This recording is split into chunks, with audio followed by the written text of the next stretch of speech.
On the occasion of Breastfeeding Awareness Month, we have with us expert Dr. Bharti Saryam, gynecologist, Noble Maternity Hospital, Bhetul. Can you tell us why breastfeeding is so important for both mothers and babies? Hello, my name is Dr. Bharti Saryam. I am a gynecologist working at City Bhetul, and I'm working at my own hospital, that is Noble Hospital.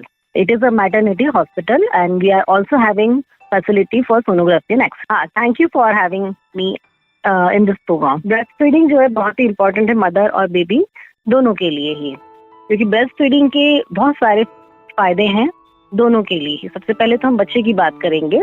Breast feeding से बच्चे को माँ के दूध के द्वारा कई तरह के न्यूट्रिशन मिलते हैं, जो उस समय उसकी ग्रोथ के लिए और उसके वजन बढ़ाने के लिए और उसकी इम्यूनिटी के लिए बहुत जरूरी है। ये सारी चीजें माँ के दूध में आसानी से उपलब्ध होती हैं, और इसके साथ ही माँ और बच्चे का इसमें एक बॉन्ड भी बनता है, और बच्चा जब माँ के पास होता है तो उसको एक नेचुरल वार्मथ मिलती है, गर्माहट मिलती है।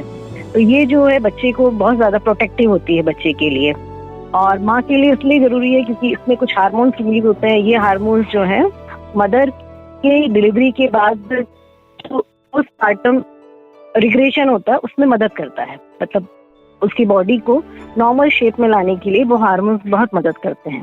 साथ ही साथ मदर का भी बॉन्डिंग बढ़ता है बच्चे के लिए, और ये दोनों के लिए अच्छा है ब्रेस्ट फीडिंग कराना। What is the ideal duration of breastfeeding? For how many months should a baby be breastfed?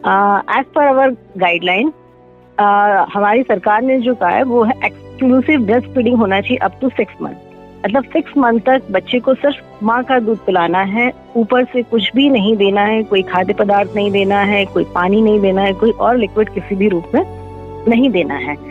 तो 6 महीने के बाद फिर हम दूसरी चीजें लिक्विड में फल जो है मैश किए हुए या पतली चीजें हैं, दलिया है, खिचड़ी, दाल का पानी, उसको ऐड कर। How would you describe the current breastfeeding scenario in India? हमारे यहाँ ब्रेस्ट फीडिंग तो बहुत इंकरेज किया जाता है।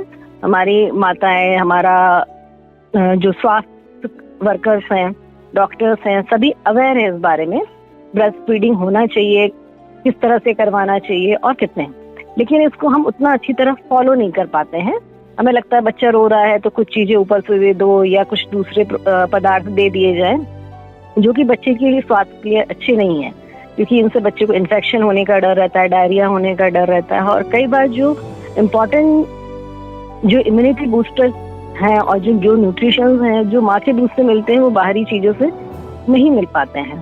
दूसरा चीज है कि हम हाइजीन क्या उतना मेंटेन रख पाते हैं जब हम दूसरी चीजें देते हैं, ये भी ध्यान रखना बहुत जरूरी है।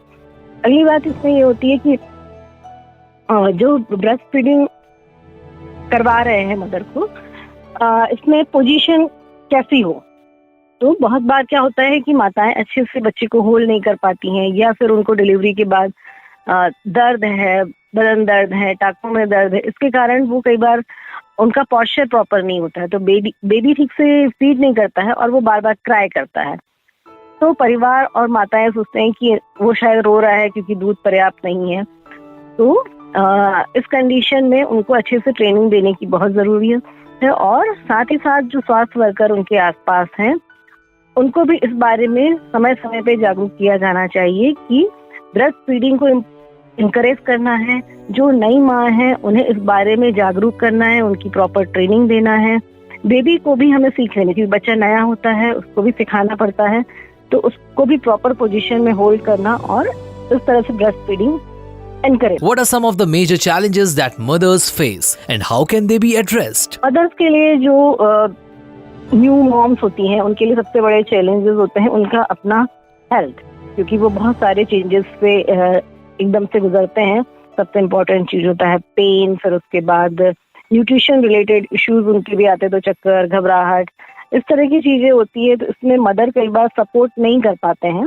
एक दूसरा चीज ये होता है कि कई बार मिल्क जो है वो प्रोडक्शन हो नहीं पाता है, जो नेचुरल मिल्क प्रोडक्शन होना चाहिए मदर्स में। हम 3 दिन तक हम कहते हैं कि कोलेस्ट्रम आएगा, उसके बाद मिल्क प्रोडक्शन आएगा। तो एक हमारे यहाँ ये भी भ्रांति है कि कोलेस्ट्रम तो दूध नहीं है, ये तो पानी है, पर ये भ्रांति भी दूर की जानी चाहिए कि कोलेस्ट्रम ही 3 दिनों तक आता है और यही बच्चे को फीड कराना है। तो ये भ्रांति दूर करना एक बड़ा चैलेंज है जो आज भी बना हुआ है कि हमारे यहाँ तो पानी ही आ रहा है, दूध नहीं आ रहा है। पर एक्चुअली दूध 3 दिन बाद आता है। वो जो पतला पानी होता है वही इम्पोर्टेंट है और वही बच्चे को फीड कराना है। फिर उसके बाद मदर को इनकरेज करना कि वो उनकी हेल्थ का ध्यान रखते हुए पर बेबी को फीड जरूर कराएं, ये बहुत इम्पोर्टेंट है। और अगर दूध नहीं आ रहा है या कोलेस्ट्रॉल भी नहीं आ रहा है तो हमें जो भी परिवारजन है, स्वास्थ्य वर्कर, उन सबको मदर के न्यूट्रिशन को इम्प्रूव करना है।